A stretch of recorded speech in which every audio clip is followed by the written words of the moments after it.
Welcome, ladies and gentlemen. We're back with another live show. My name is Will Keller. Thank you so much for joining. See, we're live on Instagram, Facebook, Twitch, the One Great Work Network. Go check that out. And YouTube, of course. So thanks for tuning in. This is going to be a hell of a little convo. So I've decided to do every 2 weeks, I'm going to do a mini presentation of an important topic, and then bring some people on. So I'll post that link in the comments a little bit later on after I deliver my little mini presentation. And if anyone wants to join the conversation, you're more than welcome to do that. I'm feeling good. I'm feeling spicy on this topic because every time I mention morality on social media or in discussions, people are so far off from what it actually is. And some of the comments are kind of, absurd, unreal. And it just shows, kind of where people are at on the most important topic and the most fundamental topic in existence. I'll say that again. The topic of morality is the most crucial topic to know. It's the most important spiritual information to understand in existence, and it is vital to understand what is going on in the current human condition on this planet. This is getting down to the bullseye, the source of what we need to know. Morality is also the most fundamental information in existence for human beings, but yet it's the most ignored, misleading information. This is something that's been occulted for many, many years, because this is that topic that once people understand, apply it to themselves, apply it to the world, and activate with it, then we will see change. So this is that one factor. See, we got some people in the chat. What's up? Jason, thanks for joining me. Appreciate it. The Libercast is on here. Nitsud. Sorry if I didn't pronunciate that correctly. Peter, Holly, Aquarian Heart, Axel. What's up, brother? Amanda, thank you guys for joining. Appreciate it.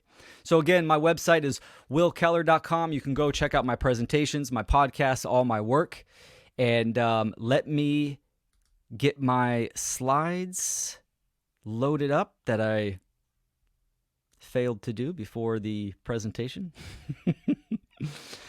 So I love doing live shows. I have a format that I want to use when I do my weekly live show, but I'm not using that right now. So I've decided to just stick with the every 2 weeks I'm going to do a presentation. So I'm looking forward to that. So I'll as this is loading up right now, I want to do a caveat with this topic. It's good to understand, to be, in a true place of open-mindedness, meaning in the beginning, try to just listen to the information that I present. And the problem with this topic that I see with a lot of people is their own perceived mental definitions and what they believe or what they think it is. And they don't go any further. They don't activate that seeker and that desire to actually know. And they just hold on to their own perceived definitions, and they think they know what it is, and they just hold that close to them, and they're always spewing out the information that they think they know when they see a topic. They see a keyword, someone talking about morality. And again, this can be for any type of topic. When you ask someone what's going on in the world today, a lot of people have answers, right? And there's a lot of answers out there. But descriptions are not explanations, meaning someone can describe, the tunnels in New York, the genocide in Gaza, this, that, the pandemic, all this kind of stuff. And yet, all of these events are deplorable. They're a description. They are the effects of what is actually going down in the causal realm, the causal factor. And to understand a problem, you need to have a correct diagnosis, right? So that correct diagnosis, which diagnosis means by way of knowledge, gnosis, and using that trivium, using that trivium method of truth discovery, that's where we have to gather all the grammar, process it. This is where the disconnect happens with a lot of people. A lot of people, don't go all the way and gather all the correct knowledge, but they don't process it. They don't filter it correctly, because a lot of people are in that, they're rooted in that mammalian state of mind where it's just about emotions, and they judge the veracity of information by the way it makes them feel. And then they base it on if that's true or false, on how they feel. So, gathering all the information, processing it, and then outputting it in your behavior and in your rhetoric. And I'm sure, people watching me right now, they're going to understand the information that I'm about to talk about. But again, keep in mind, my whole motto is simplify the profound. So this is a little mini presentation. Hopefully, people, outside of the live show can view this. Add to the stage. Perfect. Okay. So again, this mini presentation is morality. Right versus wrong. And I already gave my caveats. So, to be truly open-minded means you will consider information, but you have a willingness to change as well. This is what it means to be truly open-minded and to have true teachability, where you're slightly skeptical and then slightly trusting, meaning you'll take in the information and hold it and apply introspection, which sometimes takes days, weeks, months, who knows? But you follow through on the grammar and the understanding, and then you can come up with your conclusion. So I'm going to use kind of the Socratic method. It's really for a debate style, but I'm going to use it in this presentation. We're going to start it off with my position on morality. My position of this topic is that morality is the most important information to understand what is going on in this day and age, and to create change by understanding morality. And my position is that the majority of people have an incorrect definition of morality. So I'm going to start with the problem of what's going on in the world, right? The human condition. So the human species is in a downward spiral towards bondage, suffering, and ultimately destruction, because human beings in the aggregate, the collective, have an inaccurate, false worldview. We do not understand the causal factors or the root of the problem.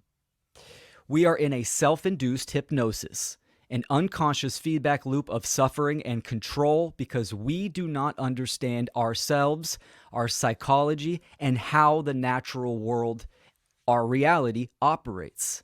Thus, we are manifesting what we do not want in the world, because we, as a species, are unconscious on how the real laws of manifestation work.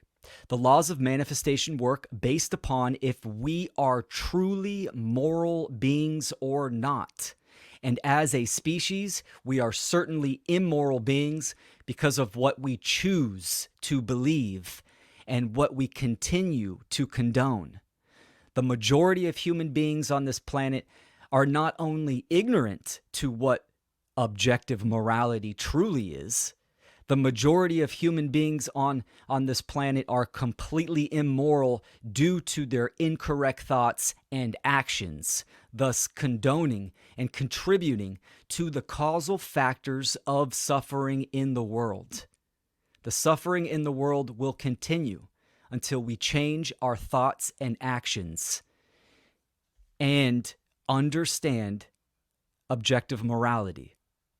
Truly understand what morality is and activate within ourselves thoughts and actions. Thoughts supersede emotions and actions. It always starts from the mind. The mind is the causal level. The universe is mental, right? So once you take it into your mind, that has an effect on how you feel, on your emotions, because emotions are just energy in motion from the mentation, from the thoughts that you are thinking. Our emotions are also a compass, a frequency compass, right? We understand when we're doing something wrong. It doesn't feel good. We understand when we are on our path. We feel that gratitude and that pride. And then, of course, our actions, act ion, meaning that we are performing in the physical manifested world. We are transmuting that energy. And we are creating action, so we're performing the energy. Very important. That is the law of manifestation. So this is my position. Next, we're going to define our terms. So what is morality? Morality comes from the Latin moralis, which means right behavior. The Oxford Dictionary definition states morality is principles concerning the distinction between right and wrong behavior. So it's good to start with define our terms and our definitions. Now, the problem comes in that people don't understand when I'm talking about objective morality. The majority of people think it is a social construct, meaning that it is subjective. You have your morals. I have my morals. They have their morals. Completely incorrect. Even by definition, that is wrong. The etymology, meaning the origin of the word, states morales, right behavior. The logical progression is, well, what is a right? Right behavior. Then there's wrong behavior. They're opposites. So what is right behavior? What is wrong behavior? The Oxford Dictionary definition, principles concerning the distinction. Right there, it's saying there's a distinction. There's a difference between right and wrong behavior. We're going to dive into this because absolutely there is.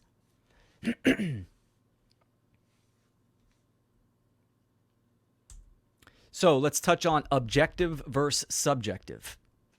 And my position is I'm stating morality is objective. And I'm going to add more to that later on because, people kind of fight tooth and nail. So let's look at objective. Objective means it is inherent to reality, nature. It is universal. Okay, so it exists, factual.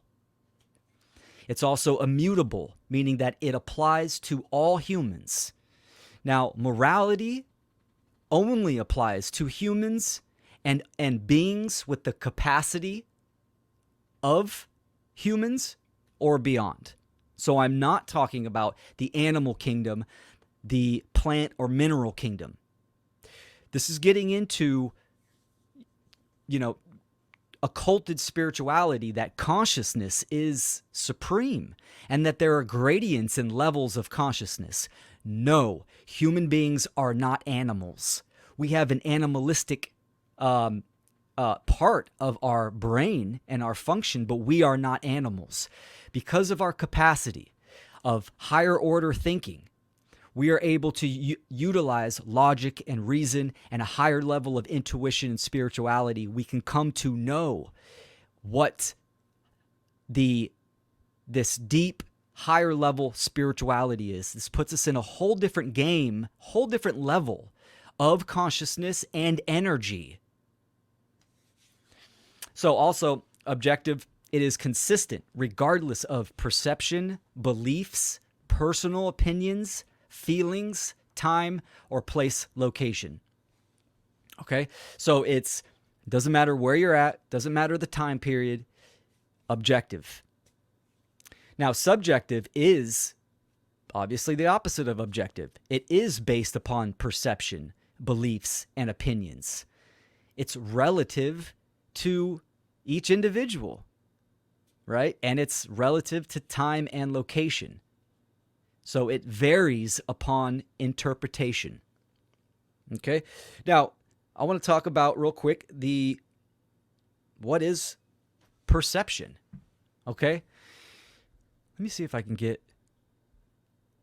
remove this. Okay. So we need to understand perception, our percept, is the lens by which we view the world. So it's the lens as an individual is taking in information, the information of what's going on within oneself and within their environment, right? Which is also consciousness. And we crunch all that information. We start to come out with our own conclusion, our own rhetoric. And this is our worldview. So this is what perception is. Now, our childhood, our experiences, everything has an effect on our perception, our worldview. But that is not reality. This is part of our experience, our individual experience. Reality. Now, reality is different. Reality is objective, meaning that we are all together living in one reality, and it is objective because the laws of nature are immutable and they work the same for all human beings. So we are having a subjective experience, meaning each of our experiences are very unique, in an objective reality. So we're all co-creators. We're sharing this reality together. This is why the responsibility is on all of us, right? We are not individually creating our realities. This is such a erroneous mind virus that, mainly a lot of the New Age circles, subscribe to that. When you hear someone say, my truth or my reality, I'm changing my reality. No, there's one reality, and you can come to know the absolute truth of that reality. Now, I'm not saying the totality of all. I'm just saying you can come to know truth. The truth, what is the truth about what is going on on this planet with human beings? What is the truth of the human condition? You can come to know that. And that takes hard work and dedication. So as human beings, this is our goal. Our goal is to align our perception, our experience with that which is, with the truth of reality. All right? So that's perception. Perception is not reality. This is why I do this work, to give people information so they can synthesize and have a more accurate, truthful, and moral perception of what is going on in the world and themselves.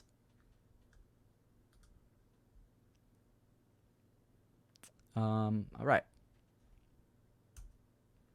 So we talked about morality. What is morality? It's right behavior, principles concerning the distinction between right and wrong behavior. Logically, you have to ask the question, okay, what is a right? If the definition of morality is right behavior, the difference between right and wrong, what is a right? So a right simply is an action that does not cause harm to another sentient being.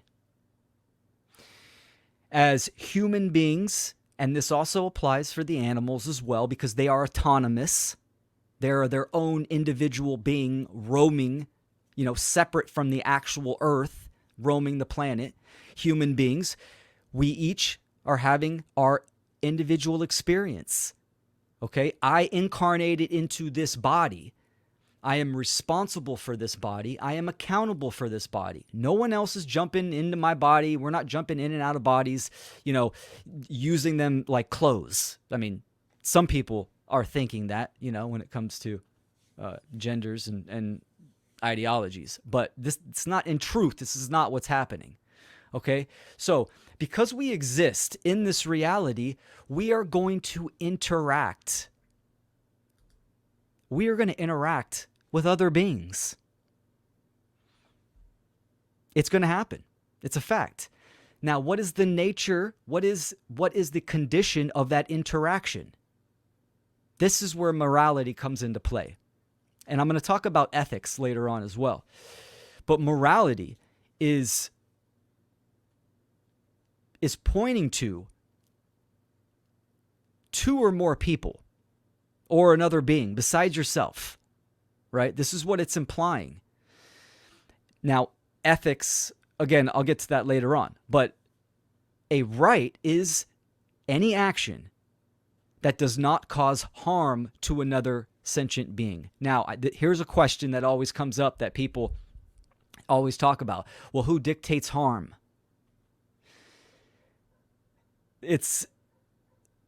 Now think about this.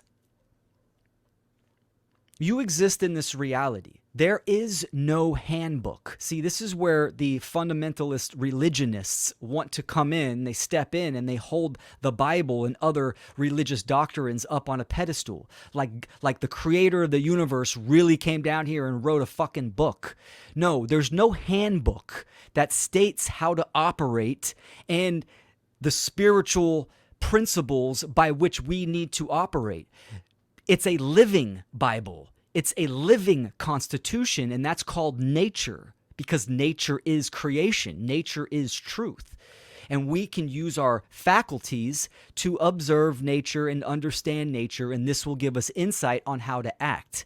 So, the deciding factor of harm, we're going to get down to the foundations of what the wrongdoings are. Human beings have the capacity to feel and to understand and have common sense on what harm is. For instance, okay, if you were driving and you hit someone on accident and killed them, you would feel like shit. Even though it was an accident, you would feel like shit. You can feel the harm that was caused. You can feel when you have done someone wrong. This is heart-based intelligence. Now, again, this is hard for a lot of people because apathy is so prevalent, right? So there's a lot of secondary psychopaths that have numbed themselves on many levels where they're not feeling these emotions. But regardless, we can talk about an unlimited amount of right behaviors or right actions. We are going to use an occulted method. It's called, oops, that's not what it is. This is what it is. It is called the apophatic method. Actually, I will go back to that. Sorry, I jumped ahead of myself. So we look at right and wrong. Now, we use the word right for a few other things. We say, yes, I am right on a certain statement. That's because it means correct. And correct is based in truth. It also means moral because it is in harmony with the laws of nature. And actions based in it do not result in harm to other sentient beings. Now, we use wrong as a wrong behavior or action because it did result in harm to another being or person, right? We also use wrong as incorrect. No, you are wrong because it is not based in truth. It's also immoral because it is in opposition to nature, to the laws of nature. So this is the ways that we use this word and how they mesh together, right? A right is based in truth. It is correct. It is moral. You know, this has a certain vibratory energy. Freedom goes into that category as well, which I will discuss later on. Wrongdoings has a certain vibratory energy, and slavery and control and duress go into that category because it is wrong, it is incorrect, it is immoral. So again, we'll dive into that later on. But instead of listing all the right actions and behaviors one can take, because really it's an unlimited process. That's the beautiful thing about existing in reality.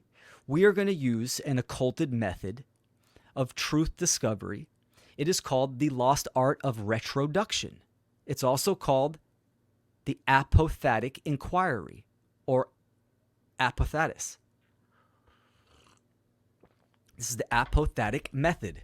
Okay, so this method is a method of logical reasoning employed when given a limited set of possibilities in order to arrive at knowledge by way of the exclusion of known negatives.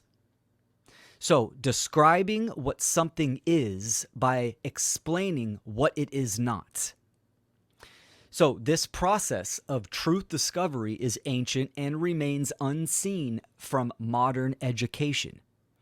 This process of apophatic, the lost art of retroduction, is an ancient process. This is how a lot of ancient peoples understood what God is. We can understand what a right is or a wrongdoing by this process. So this is affirmation through negation. Here's a crude example over here on the right. This is something that parents can explain to their children. How do you find a needle in a haystack? You burn the hay. That which remains will be the needle. Okay, so that is a process of apophatic, the apophatic method. So when we're applying this to what a right is and to morality, let's look at the negative. What are the wrongdoings? So we can do that. And these are the transgressions against natural law. These are the true 7 deadly sins. These are the true 7 deadly sins that religionists, mainly Christianity, have taken and inverted these transgressions and actually turned really them into vices. And you could talk about the commandments and all that kind of stuff. I'm gonna really dig into religion in a little bit, because this is the problem with a lot of people when it comes to morality. They're still religious in their thought processes, mainly Christianity. It still has a hold, even if they claim that they are not religious. The programming and the conditioning is still there. So, using the process of negation, we're going to look at the wrongdoings. Okay, it's pretty simple: murder, assault, rape, theft, trespass, coercion, and lying. And yes, Mark Passio has talked about these. This is objective. There's no situation where murder is a right. There's no situation where an assault is a right. Rape, theft, trespass, coercion, and willfully lying is a right doing. It doesn't matter what country you're from, time, location, etc. It does not matter. They're all a taking of something. It's a theft of another person, loss, injury, or harm, a person or property, and that is a wrongdoing. Now, this is objective morality. This is the foundation that human beings need to understand on how to operate in reality. It's so simple, but yet the hard part is coming up. A lot of people agree with this: murder, assault, rape, theft, trespass, coercion, and lying. Now, here's the problem. Let's take this out. A lot of people can't apply a concept to themselves or to the world, what is going on in the world. For instance, these transgressions. Everyone owes everyone one thing: do no harm. If you are aggressed upon, you have the right to defend yourself. These are objective principles. Now, a lot of people will agree with that, except when you start talking and you bring government into the conversation. Now people start to squirm, because government, which I'm going to touch on here in a minute. Let's go right to it. Government, right, are humans calling themselves government, have the ability to control people through coercion and violence, but they erroneously claim they have the right to do so. This is the belief in human authority over other humans, which means some people are masters who have the moral right to issue commands, and others are slaves who have a moral obligation to obey the masters. That's the claim. So the belief in human authority is a dogmatic, religious, illusory mental concept that has been programmed and conditioned into the minds of humanity for eons. The majority of people in the world support, condone, worship this belief system, which is the supporting and condoning of slavery. So people have this hard time understanding that government is not an entity. It is a group of human beings, that are making the claim, that they have the right to violate, coerce, and violate others, transgress upon others, which this is a false claim. Absolutely.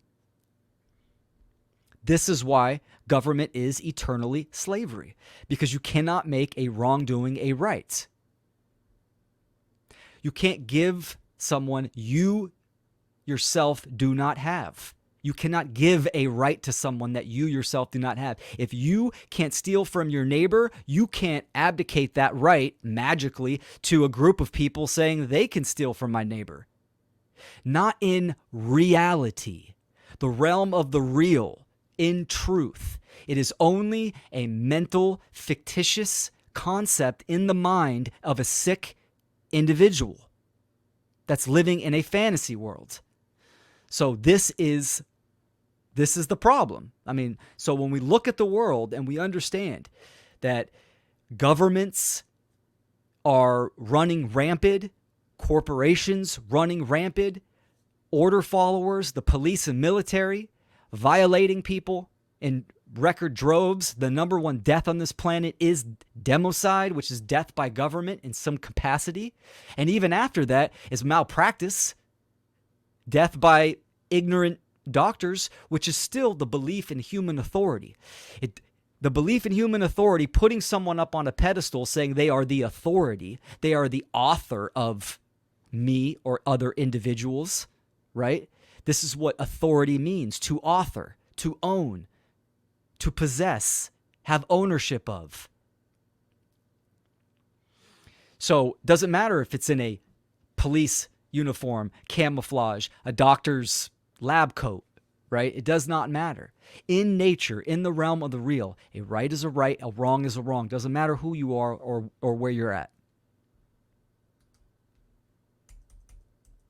So back in the definition, the Oxford Dictionary said the principles concerning the distinction between right and wrong behavior. So what are the principles of morality? These are the two pillars of enlightenment. So the principles, the two pillars, are the non-aggression principle and the self-defense principle. The non-aggression principle is the sacred feminine, which is do not initiate harm or aggression upon other sentient beings, right? This, you owe everyone one thing in this reality, and is do no harm. So, and then you have the second principle, which is the principle of self-defense. This is the masculine principle, the sacred masculine. And you have the natural right to defend yourself if aggressed upon.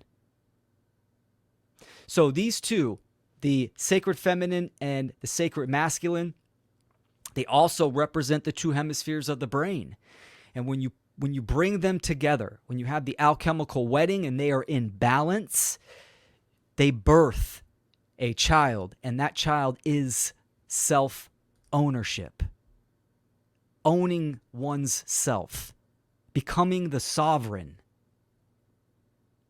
The supra, meaning that you are the owner of your actions, your thoughts, emotions, and actions.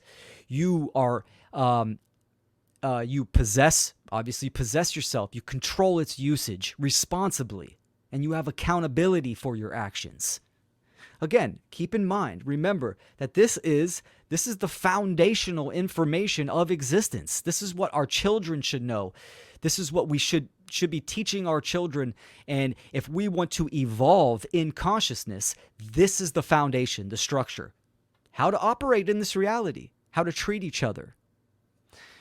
We're very far from accomplishing that stage, but this is the great work, educating people on this fundamental, highly spiritual information.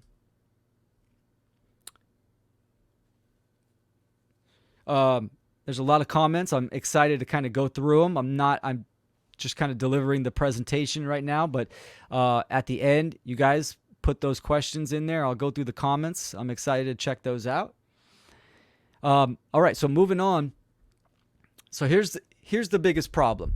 Now, I've already stated that morality is objective, and the biggest problem is that the majority of people do not think it is objective. They think it is subjective, meaning it's whatever anyone says it is, right? Meaning government can say whatever it is. Another group of people can say what it is, he, she, whatever, right? It's completely relative. This is the destroyer of all freedom, moral relativism.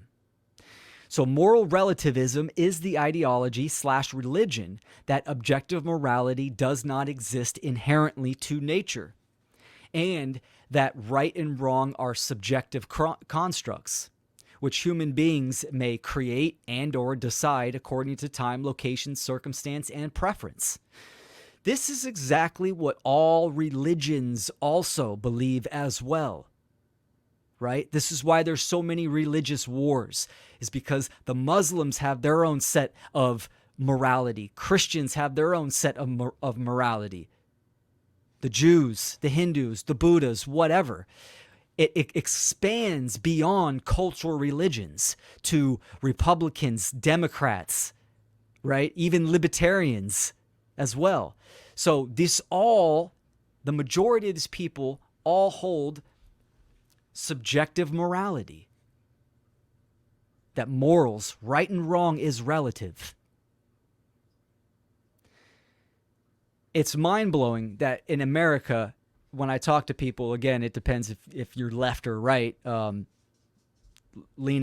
slave-leaning, but usually the Republicans, they're so ensconced in the holding back of consciousness, the religion of Christianity, and they think also that their rights come from the Constitution. Your rights do not come from a book. They do not come from the constitutions. They are inherent into the fabric of creation, of reality.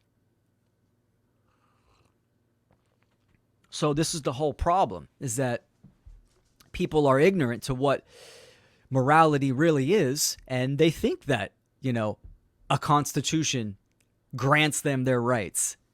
They think that rights or morality is inscribed in a religious doctrine that has been controlled and created by human beings and used for deception. Let me rip on this a little bit.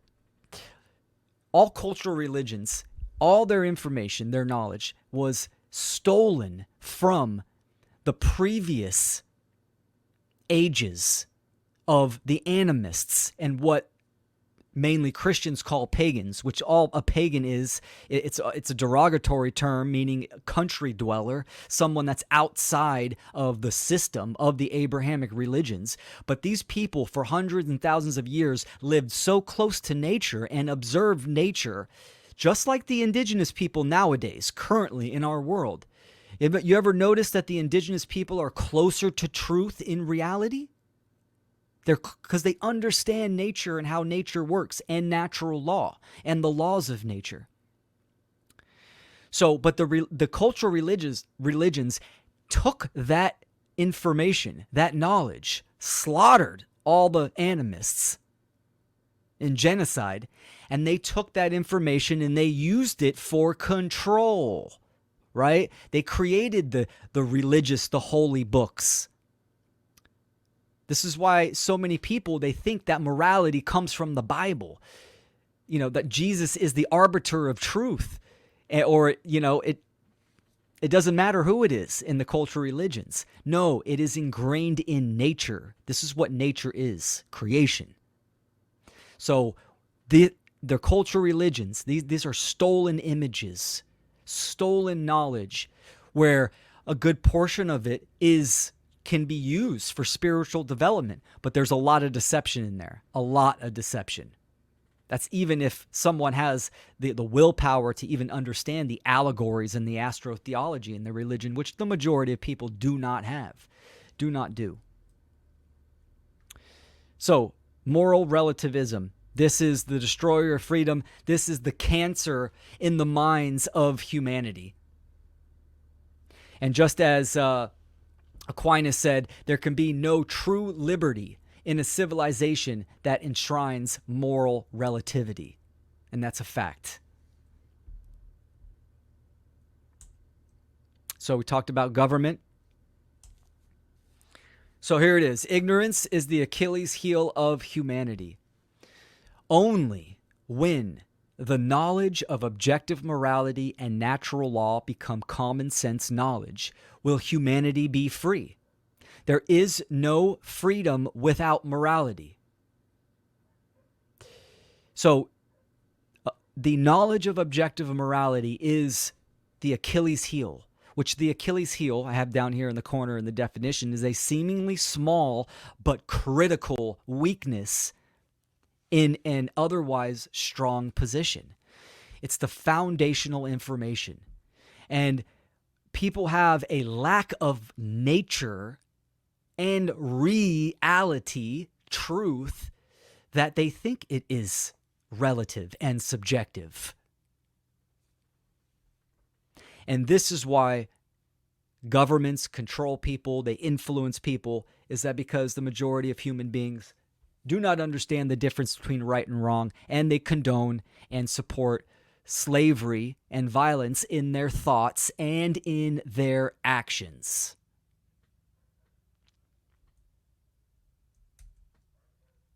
And the law of freedom. So the law of freedom, freedom and morality are directly proportional.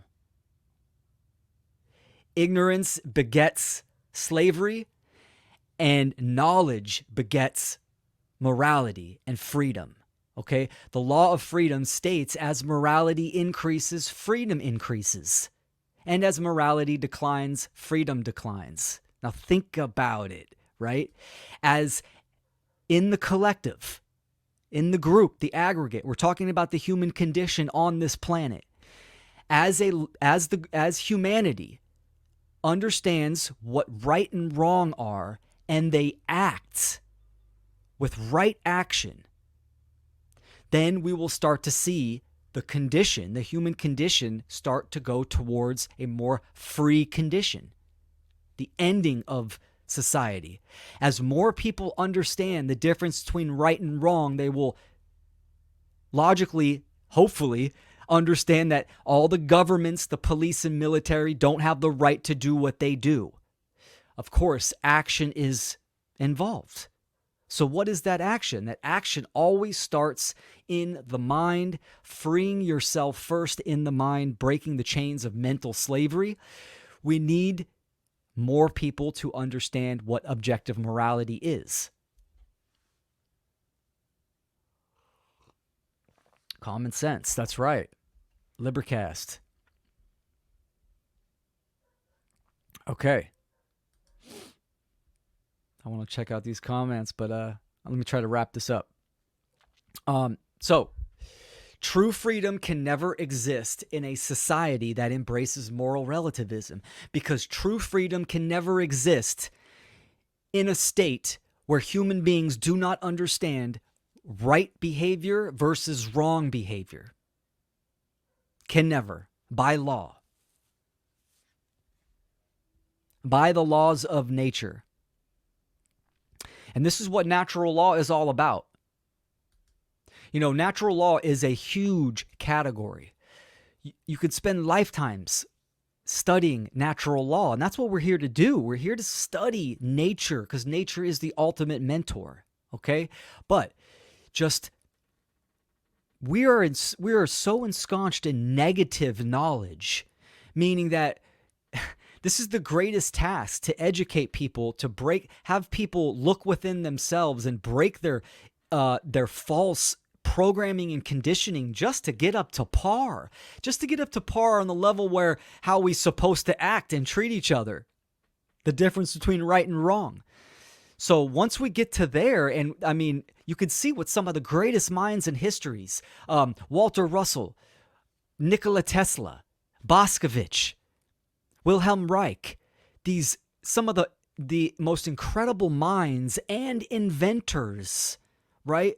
They all had common similarities. They observed nature, and they understood how the laws of nature operated, and they incorporated that into their inventions, into their innovations. That's what they did. This is how, I mean, free energy, all the stuff, it all exists. It's being suppressed, obviously, but nature is the mentor. So, understanding that no change is going to occur until first we understand the difference between right and wrong. So a lot of the comments that I've gotten, people have messaging me videos from, this false flag, this psyop. I recently, if you're not talking about the tunnels, then you're a shill.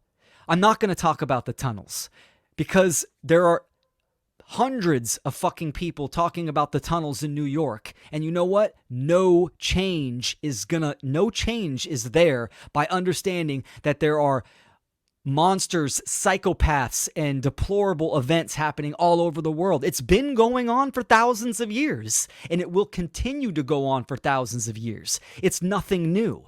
It will continue. So what the fuck are we going to do about it? That's the question. Those are the comments I want to hear, right? Like, Will, what the fuck can I do? I'll tell you what you need to do. You need to educate your first on the most foundational information of nature on how to operate, and we need to get others to understand this as well, so they can opt out of supporting and condoning this corrupt, violent, immoral system. People think that exposing the tunnels or exposing the genocide, yeah, absolutely. I'm not condoning that type of immoral behavior, but they think that exposing this is going to bring down the New World Order. This shit is on the news because they want you to see it. It's called perception management for behavior control. They want people running around in circles in that emotional state, that reactiveness. That's what they want.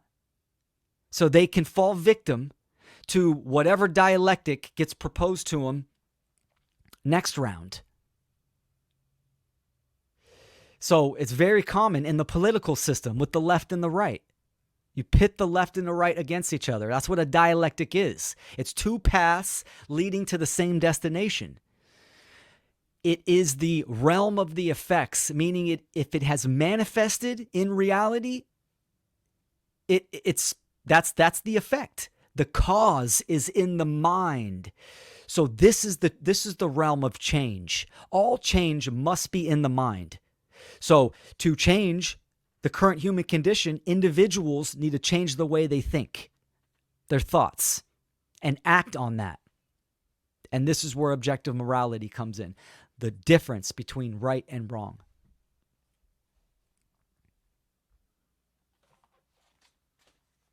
And this ultimately is what karma is, right? The word karma means action.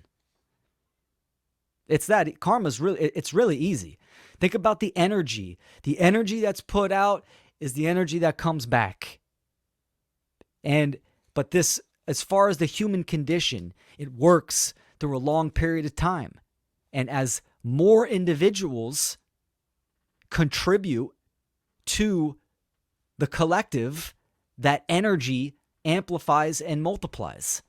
So what are we amplifying? What are we propagating? We're sowing bad seeds in the aggregate. Control, duress, slavery. And even when I say those words, the majority of people are like, yeah, fuck the New World Order. Yeah, we need to end that shit. But if you don't know how to create change, you're not doing fucking shit. Nothing's going to happen. Nothing's going to happen. So this is where the information comes into play. So when you sum it down to brass tacks, to the heart of the matter, there's only one true divide. One who knows human authority or government is illegitimate because they are based upon coercion, violence, and slavery, which are eternally immoral and in opposition to natural law. Advocates free will choice in alignment with natural rights under the laws of creation. Freedom under natural law. The other side, one who believes in human authority invested, one who believes authority invested in certain human beings, which magically gives them government, the moral right to rule over other people and condone violence unto the disobedient, and advocates for the legitimacy of slavery, right? Slavery, that's the true divide. You either understand the difference between right or wrong, or you don't. You are either talking about objective morality and educating the people, or you are not. You're advocating for change, or you are not. It comes down to the context. That knowledge, that education to lead one out of the darkness of ignorance, that information right now and in our current time is the difference between right and wrong. Because guess what? 2 weeks from now, there's going to be a whole new set of farmers that are going to park their tractors out on the state capitol in Washington, D.C., and they're going to say, fuck you, we're dumping dirt on your street. And yes, that's how we're creating change. And that's how we're going to take down the New World Order. People don't understand the depths of what is going on in the realm of mind on this planet. The illusions, the fantasies, the people that are behind the veil, the social engineers. They are not the Klaus Schwabs, the Bill Gates. They aren't these fuckers. Those are the puppets. Those are the people that make the majority, the public, think that they're winning. They use them as a puppet. They get Klaus Schwab, Bill Gates to do certain shit.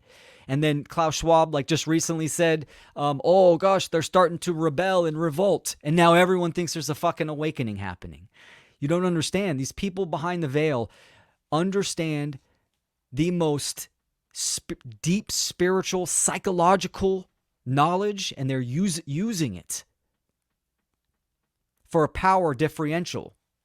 They're using it to engineer where they want human beings to go, where they want humanity to go. Understand the time period we're in. We're in a transitional period. Just as many years ago in kingship, where one person, because of his genetics, had the divine right to rule over others, the king or queen, consciousness in the collective started to change and started to realize that was bullshit, so they had to get rid of that system. So they went from kingship and queenship to government, and now we are going from government to a technocratic corporate type of level. We're in a transitional phase of the control system. So it goes deep. It goes deep. But focusing on the current events of the world, there is absolutely no change there. The change lies in the minds of individuals, because the individuals comprise the whole. This is what the word individual means. It means non-divided. So it has almost a dual meaning. It's recognizing that an individual, one unit, but that one unit is connected to all the others. So what you do, what I do, what all other individuals do affects the whole.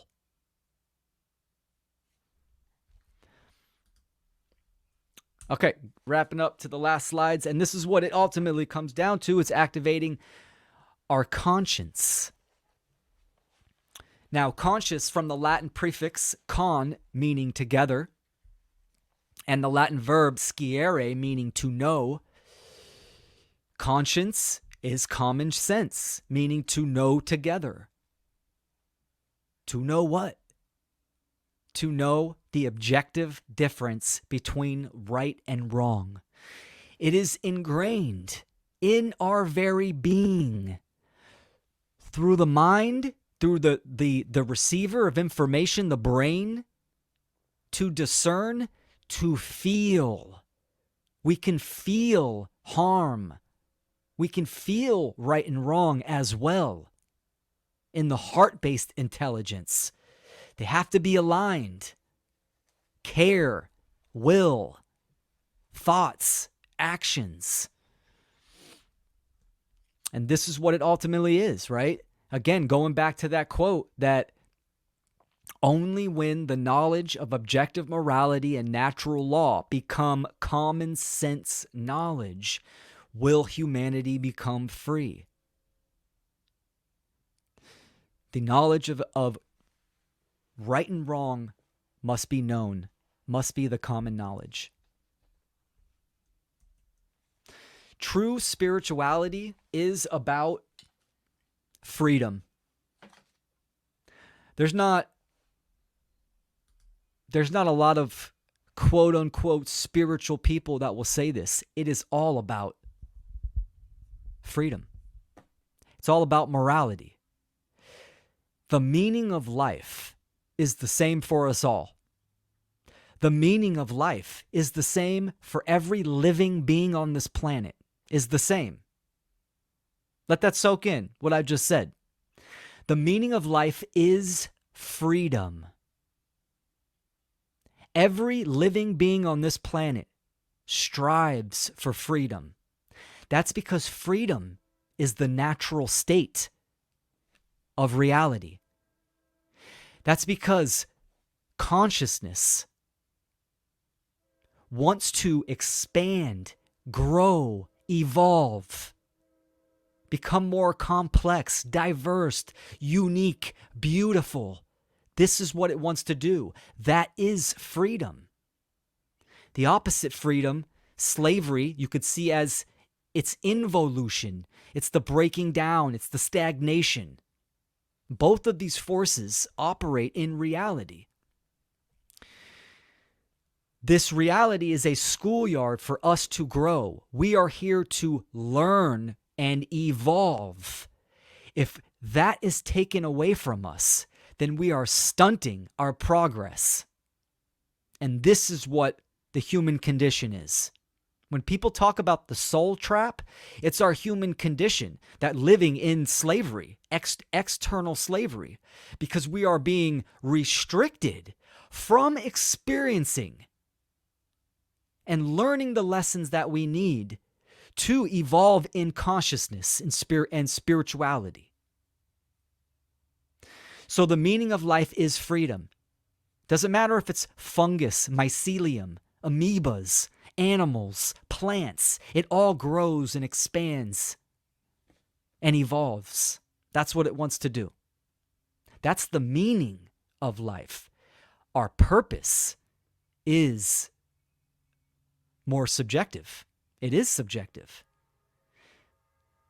Each individual's purpose is different because I am here to accomplish a certain goal. You came here to learn a certain lesson.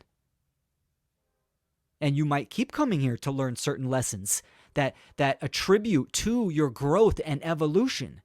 But since we are in a condition of slavery, that is being hindered, stunted, restricted, violated.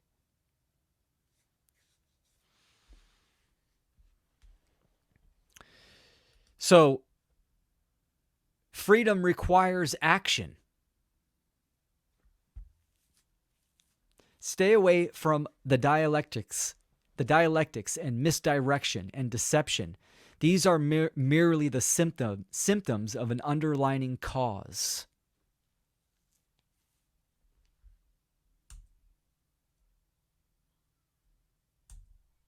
Morality, right versus wrong. I'm going to get into some questions. Hope you guys enjoyed that that brief presentation. Let me exit out of here. All right, let's see what we got. Let me see. Truth is that which is. It sure is. What's up, brother? It sure is. We exist. Truth. We interact with other beings. Truth. Absolutely. What's the condition of that interaction? It's very simple. It's either voluntary or it's coercion and violence. All interactions must be voluntary. All human beings, all human interaction must be voluntary. Now, the ego immediately, well, normally when I talk about, what true freedom is, the ego immediately starts racing. Well, how are we going to do this in society? How are we going to do that in society? It's not what we're talking about. First of all, human beings can cooperate and organize. We are creative beings. That's not a problem. That's the mind control, thinking that we need oppressors, we need tyrannical masters, slave masters to rule over us because we are incapable of doing that. That's where the mind control is.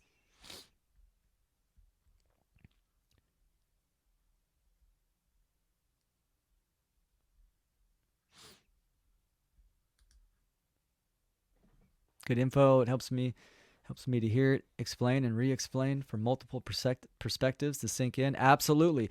That's a fantastic point. I mean, you don't know how many times I've gotten messages from people that are like, "Oh, you're just copying Mark Passio." Like, you don't get it. This information is eternal. This is truth.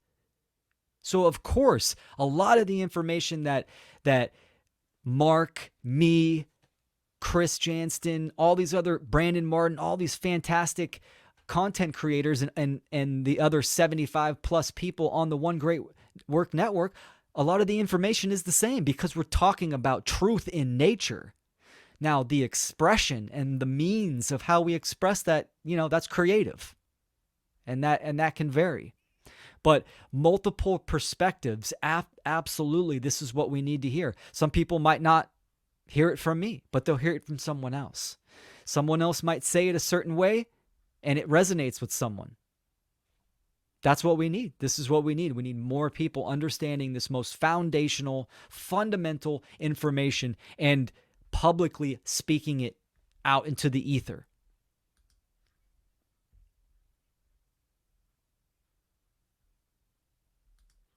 There's my brother right there, Chris Jansen. What's up, man? Fulfillment of one's purpose is not fate in my heart.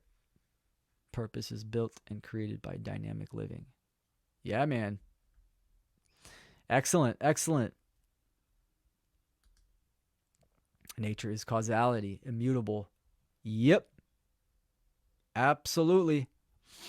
100%. This is where all the religionists need to understand this. Stop acting like slaves. Get your head out of the hole.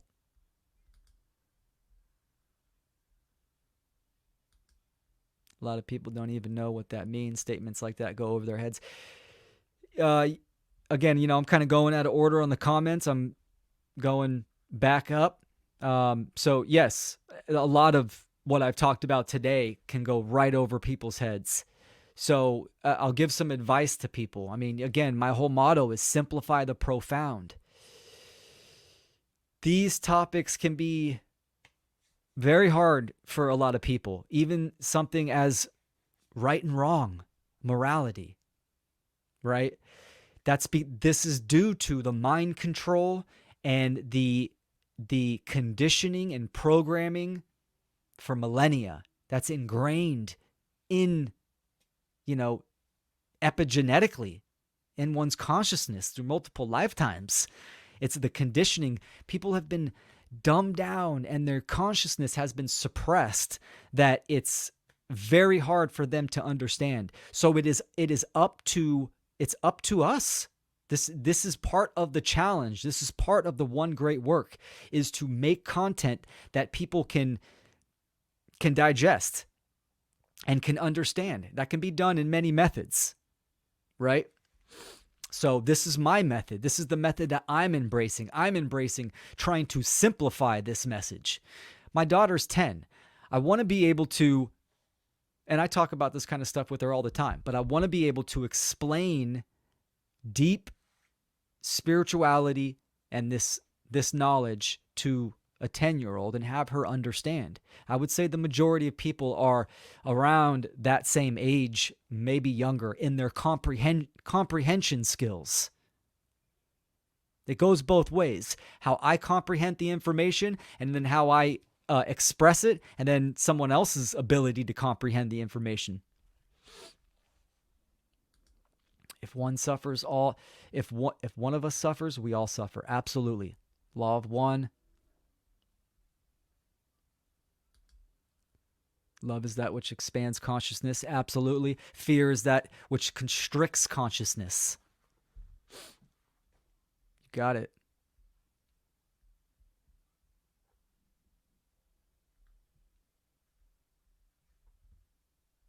But let me go back in kind of order with the comments. It's hard to go all the way back up to the earlier comments, so I'm just going to stay recent for you guys.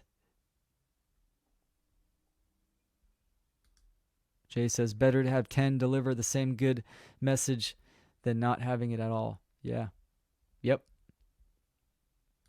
Oh, CB said, my comment was in reference to, if one suffers, we all suffer. Yes, absolutely. Especially, a statement like that. Yeah, for sure. And again, I mean, it can be done. It can be done. It needs to be done. But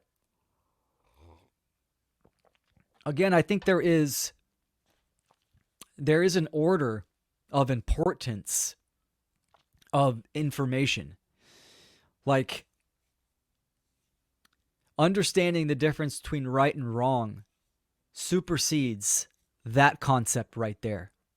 There's an order of information that one needs to take in before they can understand a big concept like that and understand that truth.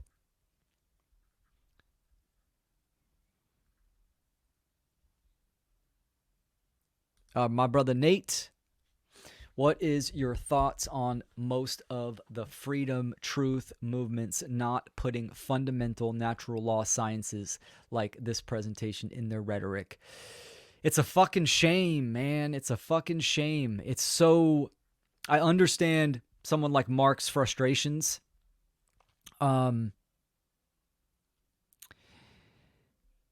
It's tough. Especially when I see how rampant moral relativism is in the truth and freedom community. The most of the truth and freedom communities are not spiritual. They don't have that spiritual foundation, and they're not considering, occult knowledge. They stay at the surface, like the ANCAPs and the, quote unquote conspiracies where they're just, going down rabbit hole after rabbit hole on the current events. Like a lot of the messages I got recently with the tunnels in New York. These people stay focused and fixated and invest a lot of time and attention, weeks on that. They're not going deeper within themselves and expanding their awareness. And, a lot of them don't have the skill sets for that. And that's on them. That's not a justification at all. Like, these people need to take the time and attention. And a lot of it stems with balancing yourself out first. There's a lot of left brain eggheads in the freedom and truth movement, where these spiritual concepts are hard for them. A lot of people, I would say probably the biggest issue in the truth and freedom movement when it comes to something like morality, is they're stuck in religious thought. right? And I'm not saying they themselves think they're religious. A lot of them are atheists, right? But they think when someone like myself talks about morality, I'm referring to Christianity or the Bible or Jesus Christ, which no, it has fucking nothing to do with that.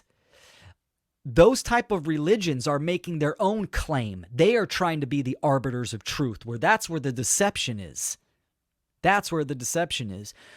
Morality is in truth in nature. And we can come to know this. So yeah, it's pretty disheartening where the freedom movement is, and there are some good content creators and people like yourself, Nate and Chris, that are spreading the message. But we need more people to do this, and we need more people to talk about the foundational information like morality, rights, truth, nature, government is mind control, like these foundational aspects. Yeah, Jason, absolutely. We must make sure that our information is in formation. I take that as, well, what I'll say on that, you can explain, what you mean by formation. There should be a logical progression, right? Where you can build up the concepts to increase one's understanding to higher levels. So a logical progression is important. Something that I actually forgot to touch on was ethics, and I'll riff on that a little bit, right? Ethics and morality are normally synonymous in a lot of when you looking at definitions, but I do make a distinction. Morality is what you cannot do. Right? The difference between right and wrong, what you cannot do. Ethics is what you should not do. So ethics is ultimately a higher spiritual development of internal modalities and virtues that human beings can actualize and strive for to become a more evolved human being, right? So this is the ethos that people use. Ethics nowadays, like what's the ethics of a group, which is, how you're going to kind of operate within that group, which again, morality is the foundation. So it's always there, right? I mean, it doesn't matter if you're at the job, if it's an organization or what, it does not supersede rights. Morality is the foundation. Ethics is the more finite details on how interactions or one's own characteristics are going to function. So that's why I make the distinction. Morality is what you cannot do. Ethics is what you shouldn't do.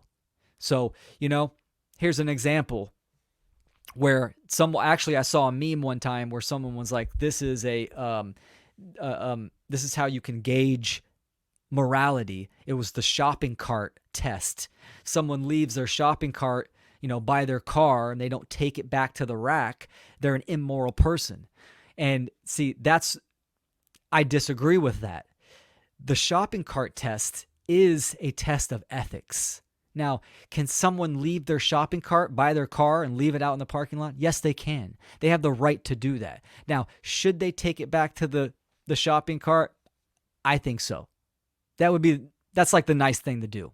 That's getting into the ethical realm. And again, usually ethics get more into a relative area, right?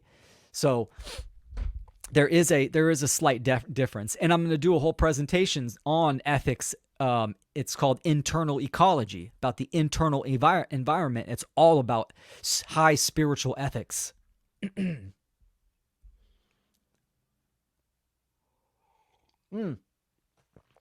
Totally forgot. Okay, anybody want to hop on? We got about 40 minutes. Let me put the link in the chats, and anyone can come on here and we can have a discussion. Let me grab the link, and I'm going to take 1 minute to take a wiki leak. I'll be right back. I'll put this up and I'll post the link in the chat right now. Copy link. Is that so hard to conceive in the land of the free? Is that too hard to believe? Yeah, we want to be free. Is that so hard to see? All right, all right.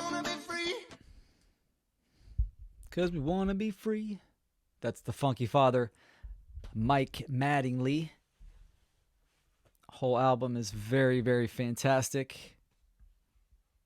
All right. I'll wait to see if someone joins. I'll do some more riffs and check out the comments. Jason says, wow, I needed to hear the difference between morality and ethics. It makes sense to me. Yeah, so again, to reiterate, this is going to be a regular live show. Well, twice a month, the first and third Wednesday of the month. So every 2 weeks.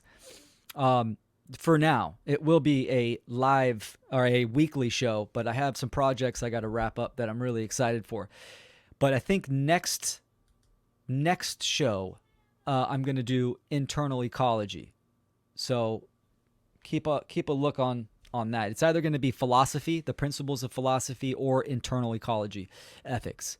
So we'll see. All right. I just noticed, I don't know why the fuck it does that. Facebook, it always blocks my live show. It doesn't block it. It puts it private. And then, you make it public and then you share it, but it doesn't go anywhere. People don't see it. Where did you put the link? Okay, maybe people aren't. Let me see. Let me put it in there again. Invite. Yeah, Chris, come on, man. Come up here. Nate. Anybody can come up here. It's all good. And look, I'm the type of person, I'm very well grounded in myself. Anybody want to come up here and push back and ask questions, this is why I do this show. This is what the Will Tell Truth live show is going to be all about. Speaking the truth, come up here, and this is what it is. Okay. There's the link.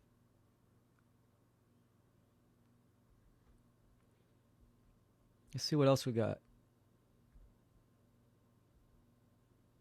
Oh, hi, Patty. Sorry about that. There's tons of comments. I appreciate everyone watching the show. And I have to scroll up. Okay, here we go. It's early. Even if the psychopaths were wiped off the planet, would it just revert back if our thinking, actions, etc. do not change? Absolutely, yes, it would. It would stay the same. This is what people don't understand. Great question, Patty. Thank you. Even though the psychopaths get wiped off the planet, right? All the big psychopaths, you take them off the planet, they will be replaced because the change has to be in the mind, right? So this is something that is hard for a lot of people. There's no solution by removing the psychopaths. Well, hey, they can die. I'm cool with that. They are violating people. But that's not where the longevity, the long-term change is going to come. You're absolutely right. So for long-term change has to be done in the minds of the individuals. All right. Yeah, here we go. We got some of my peoples coming up. Let's welcome Chris Janston and Evil Podcast. Hey, what's up, Will? What's up? And we'll bring my brother Fred on here from the Libercast. What's up? What's going on, Fred?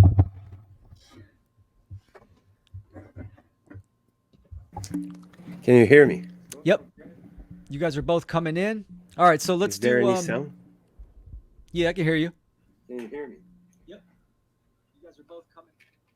Oh, got an echo on Fred's end. Got it. We'll have him. We'll wait for him to clear that up. But Chris, real quick, give me your rift on objective morality. Is it objective? Your thoughts on that, and your thoughts on if that topic is important for creating real world long term change. Yeah, I think personally it's extremely important. I tend to think that the word objective is confusing to a lot of folks, the more I've realized over time. But it's kind of like the discussion about truth, epistemology. What is truth? If there's no such thing as truth, then, anything could happen. Everything's totally random, right? If there's no such thing as objective morality, then anything's okay, right? I mean, that would mean like you could rape somebody whenever you want. Why not? If there's no such thing as objective morality, then why wouldn't we just take things as we want them without care for how it affects other people? I guess logically, sometimes it wouldn't make sense. But if you were the biggest, strongest person, um, there's nothing wrong with just pushing people around and taking their things, right? So to me, it's pretty obvious. It proves itself, just like truth. If there was no, like you said, apophatically, if you look at it from the opposite perspective, what do you get? What does that leave us? That's right. I Yeah, did want and to. I Oh, go ahead, Fred. thank you, Will, for having me on your podcast. I appreciate it. Hi, Chris. How you Hey, doing, man? good. Absolutely, So, Fred. Thanks for joining. I wanted to say about that I did the same thing as Mark, and is asking the question. You know, do you believe? Do you know that there's right and wrong, good and bad behaviors? And most people said to me, no, it's subjective, it's human made, morality is human made. Until I turned the conversation around. If these harm was done unto you, someone come on your house and steal your stuff or beat you up, you know, Yeah. what do you think about that? And most people were unable to respond to the question, and this is a major red flag we got there. It's scary because it's most people, and that's why it becomes at a point it's dangerous. It's very dangerous, and there's blind belief behind that, and the behaviors are only ego driven. I know a lot of people who are good people, but it's not the majority, the conscious people. And this is one of the thing I was inspired to talk about this because of the comment, the chat, and someone mentioned that it was really hard to approach people with this kind of information. But essentially, you're gonna grab maybe a percent, maybe 2% of them, but actually it's invaluable. This 1% you got, this 2% you have, it's a great accomplishment, because these people will be probably driving just like you. I'm talking to future content creator or content creator. You need, what we need to do is repeat a lot. This is exactly what we need to do. It's take basic rhetorics and axioms, and then simplify it for the masses. It's not an easy task. Most of the time you cannot, the people don't have the access because of the language barrier, and the things that's what I'm confronted into with the French Canadians. They're very stubborn people, and most of them don't want to learn the language. So it's very narrow there. You have government and you have entertainment, but it's pretty much it. People are very into cultural things, and when this culture it used as a weapon, now that's dangerous. I got a little challenge, a kind of idea I had, Will, when you were talking about ethics. Um, you know what Fred's alluding to, where this can be so difficult. If someone is really disagreeing and saying that there is not objective morality, or what I've been getting from a lot of people is proof. They want me to prove that there's a such thing as objective morality. And like I said, I think the word objective and subjective are pretty confusing to a lot of folks. They're big words and they're big kind of like ideas, and it's easy to get them confused. So, like, it's good, like you said, Fred, we got to keep kind of repeating things, and by that I mean the definitions. We need to go back to that grammar and make sure that we're on the same page with what are we talking about here. And I think it's important that, from my point of view, like, this might be a way to bridge one of those more difficult conversations with people, and I haven't really experimented it in person. It's just occurred to me. Ethics, I think, is a little bit more. There's some room for subjectivity when we're talking about ethics, as opposed to morality. Morality's, like we're saying, rock solid like truth. But ethics, that's kind of our expression of morality in the real world. Like, how do we apply it to real life? And to me, that's what that word means, ethics. We create a code of ethics, but might be a little bit different from the code of ethics that there might be some gray areas. So I'm curious if you agree with what I'm saying there, Will and Fred. I mean, morality, it needs to be thought and learned from the masses. The quality and the presentation is only one part. I mean, the outreach there, I think it's the real blocker there. This we have censored internet and social medias. They're very picky on the information that you put out. Most of us are probably shadow banned everywhere, and but it's not a reason to stop. I mean, there's a lot of streaming plays that there's no censorship. It's all like self-contained and like Odyssey, and you have these places that you can get the information. But ignorance is what I want to say. It's ignorance is not a reason. It's not a justification. What is going to happen is, if people stay ignorant and complacent, there's going to be chaos, there's going to be pain, and there's going to be conflict, because it's simple as that. It's common sense. Absolutely.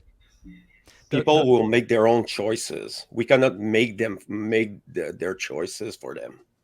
So they will have to choose the hard way, or maybe a better way. Yeah, one of the biggest things that I've seen is, comment when I've had some really good conversations and people that have taken in the information that I've talked about, but yet I'm mainly talking about in my personal life, close friends, family, but they think that they themselves cannot make a change. And a lot of people want to know how it's going to play out. And that's the thing. It's like, look, we don't have all the answers. We're not going to know how this is going to play out, but we can still identify the problem and we can understand how to create the change. The whole point of getting people to understand what objective morality, the difference between right and wrong, and understand what is going on in the world is to act within their own lives to their capacity. Right? To detach from the systems of slavery, control, and violence. And that might be different for each person. Someone might be a police officer. Well, guess what? You're going to have to quit your cult, because you having that position is doing a great deal of harm. Other people might need to, I don't know, quit their jobs in certain aspects, consider homeschooling their children. it can come in a variety of aspects. But also, one of the main things is, if we look at the pandemic and you saw how many people obeyed and complied and submitted to the dictates of the master class and to these, false authorities and these order followers, the violators, that's proof right there that the majority of people do not understand the difference between right and wrong behavior. So in a situation, in a condition where the majority now of people are understand and are conscious and exercising their conscious, right, which the free will choice of right action over wrong behavior, then when the social engineers try to pull some bullshit, people are going to stand up and act on that and defend themselves and not comply, etc. So It's to learn to say no. That's it. Like yeah, we all know what reality means, right? Like reality means that's this realm we're experiencing. So what objective means is something having reality but independent of me, right? So I mean, I think that differentiation, it's like I was saying, it's been occurring to me that we need to kind of spell out these terms even more. Like you always say, Will, simplify the profound. What does subjective mean, right? Like subjects, right? Subjective. What does that word mean? Um, we need to explain this for people. So I think a good definition of objective is something having reality independent of the mind. So it depends. It's real whether I think about it. Doesn't matter how I think about it. Whereas subjective is the opposite of that, where it's coming from my perspective. And so the subjective point of view is going to be different than Will's point of view or different than Fred's point of view. That would be subjective, right? And so what I'm saying is we can have subjective views on what's right and wrong. There are gray areas, and that's what I would define as more an ethical construct. But morality is the hard line, the principle that is independent of my mind and independent of Will's mind and independent of Fred's mind. Does that make sense the way I said it? yeah, no, Yeah, the very way good. that I explained to people is simple. There's objective truth and there's subjective truth. You have the truth that you have nature. Nature, it's all. Nature is nature. But you have your subjective truth, the taste you have, your biases, what you believe in. What is your formation when you were growing up with your family, the people who surrounded you. You know, it's all subjective to everyone is different. Everyone has a different experience. So I think one of the thing that I decided to put more emphasis on is empathy. And empathy is a good tool to share for sharing this information that we're talking here, having genuine conversations, and we don't have to agree on everything. We have our subjective thing there, but what we need to do is get on the same page and working together. And that's the thing that is very important for me, at least. I mean, I'm like that with my family and things like that. So as above, so below. Yeah, for sure. As within, so without, right? As well. So that's the law of freedom right there. I mean, we Yeah. talk about the law of Also freedom. correspondence. Exactly. That's exactly what it is. As within, so without. So I mean, if you're immoral, then absolutely you're causing wrongdoings, wrong actions. I love what both you guys said, and I actually want to put an emphasis on defining words. I'm a word junkie. I love, and when I was a teenager in the public indoctrination camps, I used to hate reading. Like I cheated on my book reports and all that kind of shit. I was very much anti that. That was from, being in that state and that conditioning of being forced to read topics and books that I didn't want to read. Then later on in life, I discovered reading what I love. And now reading books, words are some of my passions that I love. But having definitions is extremely important. This is what a definition is. From infinite meaning, defining it down to the finite. And that word has an objective meaning. It has an objective vibration in its origin, where it comes. And this is what etymology is. Now, one of the problems with relativity, and I'm, a big proponent against relativity, because when someone's in that relativistic mindset, truth is relative, language is relative, words are relative, then nothing. You cannot communicate with anyone. You can't know anything. There is no right or wrong. There is no harm. Lying doesn't exist. So you can keep unfolding this and see where it goes, and it gets us into the condition where the social engineers want people into a state of complete actual chaos and confusion. And that's what relativity is. It's like overwhelm. It's like when you get so frustrated with all these things going on at once that you just throw up your arms and say, fuck it. I just don't want to do anything anymore. I just want to give up on everything. And I think that's what I've heard, like a lot of what I talk about, or the talking points I've come up with, are based on real life conversations I've had with people over and over.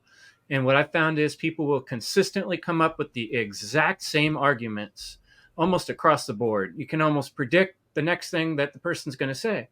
And they feel insulted a lot of times because I come across almost like holier than thou, like I already have the answer prepared.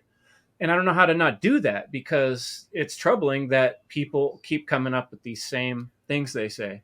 But when you really look at the definitions of words, like Will says, a lot of times you can derive the truth, because there is an objective truth, right? But okay, like here's an area that's a little bit gray. Go ahead and look up word. I just looked up ethics. You could look it up on Merriam-Webster. You could look it up on dictionary.com. You could look it up on, there's probably 10 different dictionaries that you could look it in easy, right at your fingertips, right? And under each definition, there's going to be 1, 2, 3, 4 different versions of a definition. And then if you go to the etymology, you're going to find like the history of this word and how it formed. And this is all fun. Like Will says, I get into this stuff because once you start doing it, you start seeing all these correspondences. And you can really, if you take a little bit of time and discernment with it, you really can get something from it. And that's where I'm saying, like, I've realized there's a bit of a bridge here with the word ethics. What people always get hung up on every time in these conversations when I talk about objective morality is that they're like, but there's so much relativism in the world, right? How can you say there's one right or wrong? There's all kinds of rights and wrongs. And they'll start thinking of all the little exceptions and details. And that's my point, is if you look up the word ethics, it's a set of moral principles, which is a theory or system of moral values. So ethics is the principles of conduct based on morals. So morals are the rock. They're the cornerstone. Ethics is the interpretation or the understanding or the application. So we can have a lot of relativity, and there are gray areas. And like some places you go, if you're not wearing a hat while you're eating, that might offend some people. Is that wrong morally? No. But in the situation, it's kind of ethically wrong because you're not respecting the people's tradition. And that's just respecting people. You know what I mean? You don't have to agree with why they do something. You know what I mean? And then there's going to be gray areas even in that. What if their tradition is you slap somebody in the face? You're like, I don't slap people in the face. Just because that's your tradition, I'm not going to do that. I have to draw a line there because that's where my morals meet with my ethics. Is that making sense what I'm saying? Absolutely. Yep. Ethics it's extremely important. I'm looking forward to this presentation to really dive in because they're interwoven together. meaning that right action can, really stems from good internal ecology of ethics, right? Integrity, honesty, righteous anger, speaking the truth. That's high spiritual ethics. So real quick, let me see. We got 9 more minutes, and then we're gonna wrap up. We got someone that I know, Leo Zamora. What's up, brother? Will, what's up, man? What's Great up, dude? to hear, great to hear all the knowledge that you're spitting for everyone, man. Keep up the great work. Thanks, brother. I appreciate you, man. I Hope wanted you're to ask doing you, well. man, you made some great albums that I still listen to this day, man. And I want to know what are some of the challenges that you faced in getting your music to the masses? Excellent question. Man, another life ago, in the music industry, and on this topic of morality and ethics, being in the music industry, I could see that it wasn't it. It was very cutthroat when you get to a certain level, right? I mean, as far as getting songs played on the radio, sure, you can get a song played on the radio, but they want $10,000 to do that. So the ethical standards were very low. But a lot of the methods of just getting music out there in general is influence methodologies in general, right? It takes hard work and dedication. You got to promote yourself well. And, it was in the cards for me during that time and that lifestyle. I learned a lot about myself in that time. And it's nothing that I regret living that lifestyle and touring and doing the music career. It was great, but it's been well received, upgrading from that life. Well, I have about 11 songs, and yeah, the music industry has changed. I was working at Universal Music with my buddy who's now managing an artist named Maluma. And this was during the time when Napster came about and revolutionized the industry. So my train of thought now, I don't know if you knew this, but back when I was attending USC, we ran a community service project called Operation Heads Up. And it was a 4-week educational program geared toward freshmen and sophomores to teach them not only computer skills, but so they could identify what subjects were most interest to them, at what universities were best ranked at those subjects. So by the 4th week of the program, they're presenting to their families, and these are first generation low income families that their parents maybe make less than $50,000 a year. They look at the USC price tag of $60,000 in an academic year and think it's impossible. So by the 4th week of the program, the students are presenting with PowerPoint presentations to their parents, and they're in front of financial aid counselors and campus advisors. When, I don't know if you remember this, but I stepped into a boxing ring when I was attending UC Santa Barbara with my cousin, who we went to high school with. And I did so because I believe they were raising funds for cancer patients. So Operation Heads Up is a community service project that I'd be willing to step into a boxing ring for. I've met many great boxers, including Roy Jones Jr., Olympian Nate Jones, who was actually a trainer for Floyd Mayweather Jr., whom I've also met, and Julio Cesar Chavez, the great champion that went 89 wins and 0 losses. So my vision for a boxing event, if Floyd Mayweather Jr. would allow me to take the bout versus this rapper named Soulja Boy, that this contract that I guess Chris Brown didn't sign, I told Floyd, well, let me sign the contract. And his response was, I don't know what you're talking about.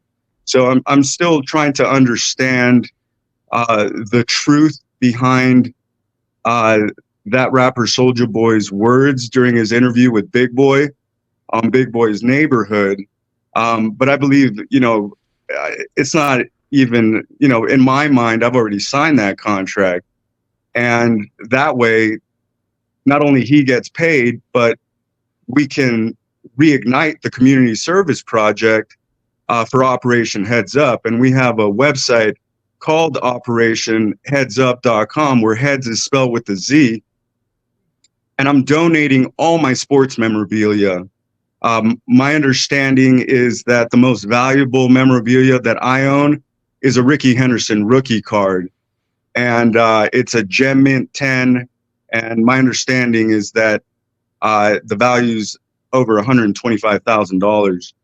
So there are, I've met Ricky Henderson, I've met Jose Canseco, and we're hoping to do some great events to fundraise, because it is, according to my calculations, about $330 to promote a boxing event like that. But I believe that my music and my mixes, I have a 7-track mixtape where each track is about 45 minutes to 60 minutes in length, would be best used to promote an event like this, man. So I want to thank you for allowing me to jump on and talk to you about what I've been working on for many moons now.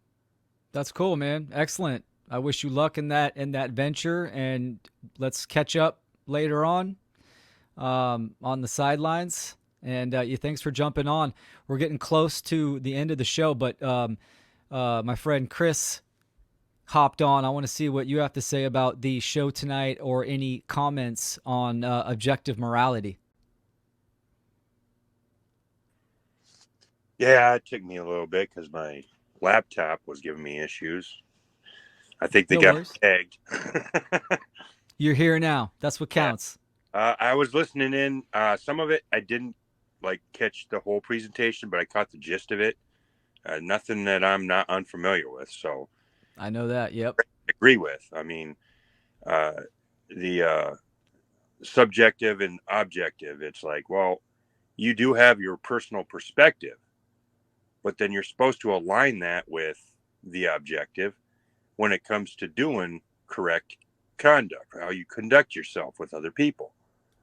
And that's the gist of what I gather. It's pretty simple, really.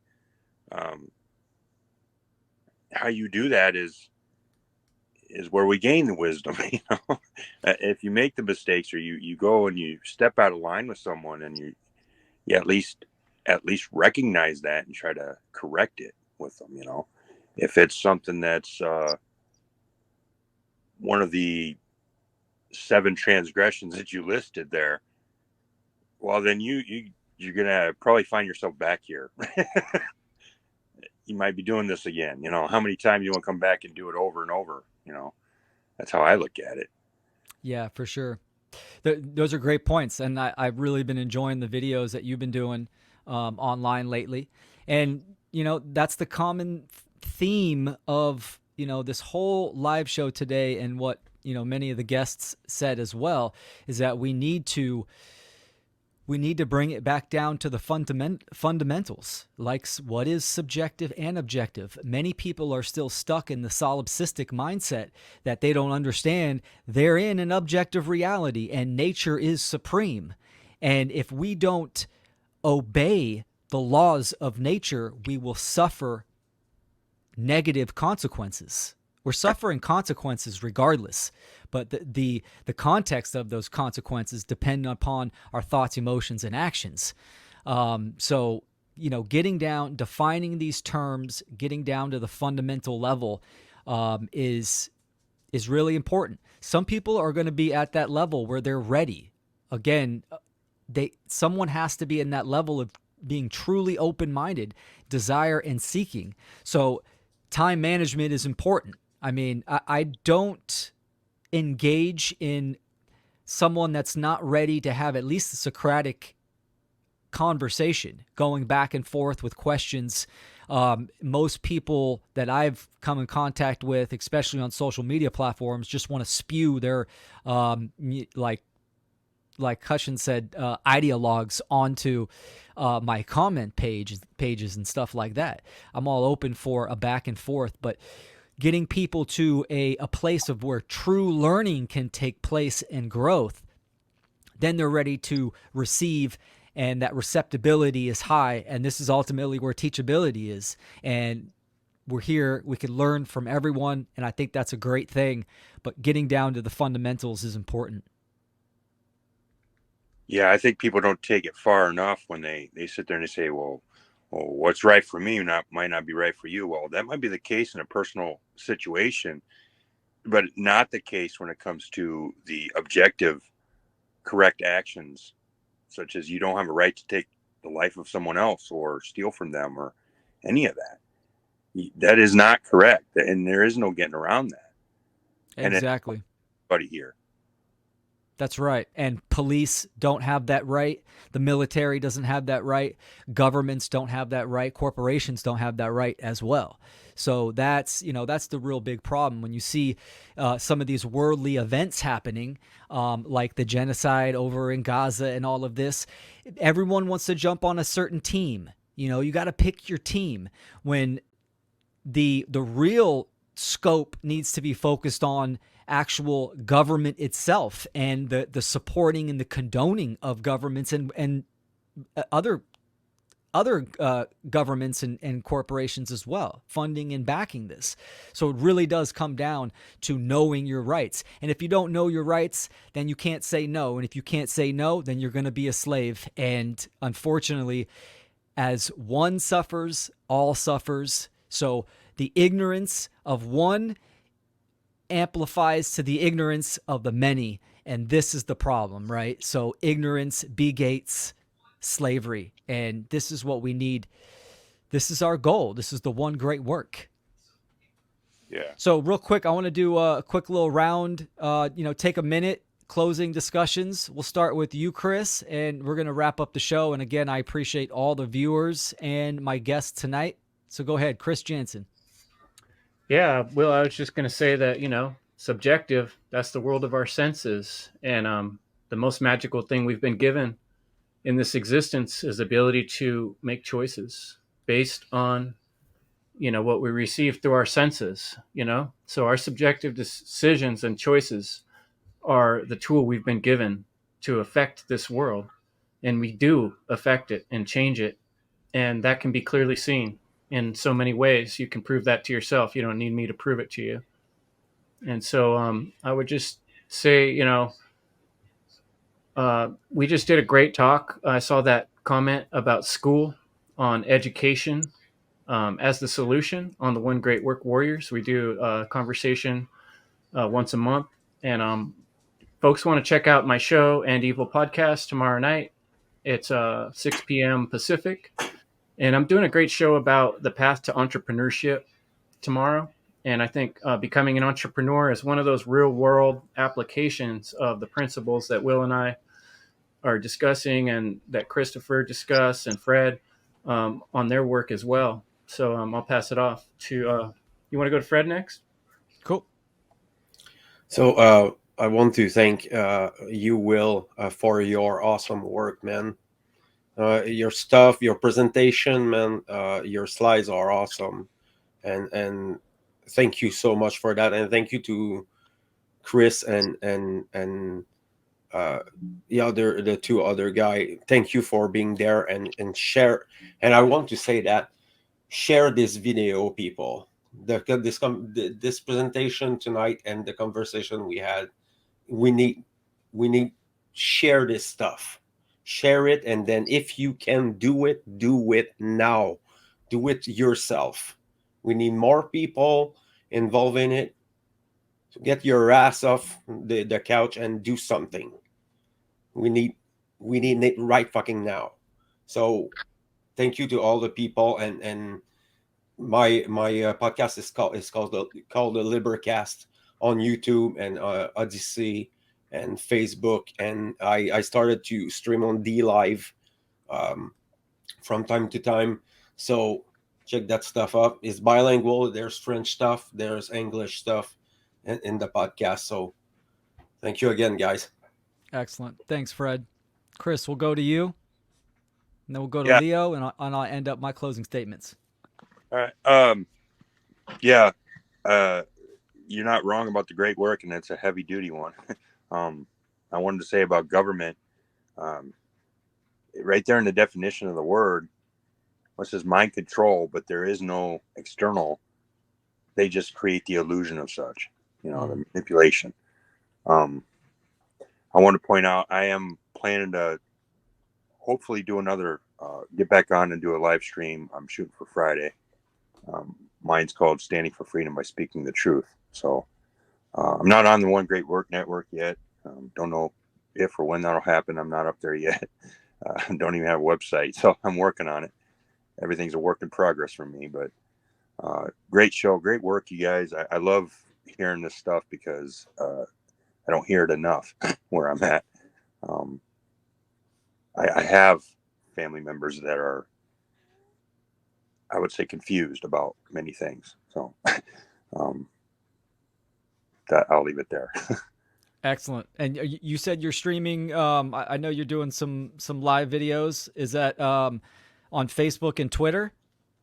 Yeah, I stream out to Facebook, Twitter, YouTube. YouTube has been, they knocked me down off, knocked one of my videos off because I mentioned, the big C word there. And fuckers. Yeah. Yeah. It was the second time they did it. And then I tried to appeal, and then they said, no, we're right. You're wrong. We're going to leave it off. And I couldn't even do it in the comments to give them an earful. So Got it. How that worked. Excellent, man. Keep up the great work, man. Appreciate you. Thanks for joining on. Leo, you got it. You got a minute. You can do a closing statement on the live show and mention that website again for me, brother. Oh, thank you again, and for an opportunity to be seen. And truth is always the right decision. Lies cause nothing but chaos for any situation, and it causes confusion, and it causes injustices to be perpetuated, and it's wrong. It's so wrong. You never have to remember the truth because you're speaking it. So I think it's great what you're doing, Will. I love hearing your perspective on things. Again, thank you for allowing me to be seen. The website is operationheadsup.com. Heads is spelled with the Z. And if you scroll to the very bottom of the website, you'll be able to connect with us on various social media platforms, including Instagram, etc. You'll be able to see what I'm talking about, and any and all support we're grateful for. So gratitude to you, Will, and everyone on this podcast. Excellent. Thanks, Leo. All right, gentlemen, thanks for being a guest on the show. I'm going to go front stage and give my closing statements, and we'll wrap it up, man. See you guys next time. Fantastic guest. I'm glad they hopped on. Again, the show's open at the end. All my shows are going to be like this. They're going to be open discussions. I'll put the link in the chat. You guys can hop on here and talk it out. And I actually wanted to read a passage by the great Walter Russell. This is on the back of his book. And he's talking, when he says the message, he's talking about cosmic knowledge that's in this book. This is the book, The Message of the Divine Iliad by Walter Russell. Fantastic mind. This message is given for the purpose of saving mankind from self-destruction through the lack of cosmic knowledge. Ignorance of universal law threatens civilization and extinction. With extinction, we have built our empires and founded our industries by violating natural law. Peace, happiness, and prosperity can only be attained through comprehension and obedience to natural law. while disobedience to this law breeds fear, hate, and emanates, which are the cause of periodic wars and decayance of man. Powerful book. Someone that understands cosmic, universal, natural law, understands the divine laws of creation that are immutable, applies to us all, and brings us the consequences of our actions. And that's a powerful book. There's some other resources to understand objective morality. Richard Weatherall, right is might, which is a fantastic phrase, because if you think about it, like Leo was just saying, you're speaking the truth, right action. You can never go wrong with morality, being a moral individual and taking action, even if you suffer harm from that. At some point, we are all going to have to act in this experience. So we need to discern that and make that call.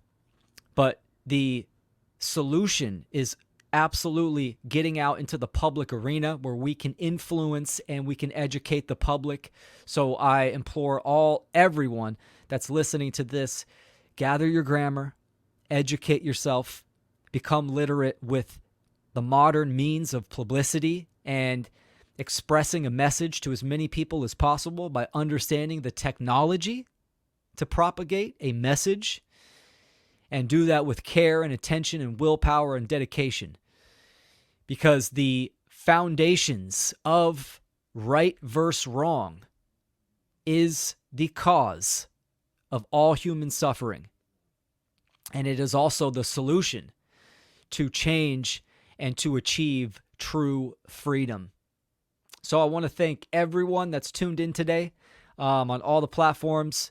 Thanks to my producer, Aaron Butler, for getting me tapped in on the One Great Work Network. And I will see you guys in 2 weeks for another live presentation and open discussion.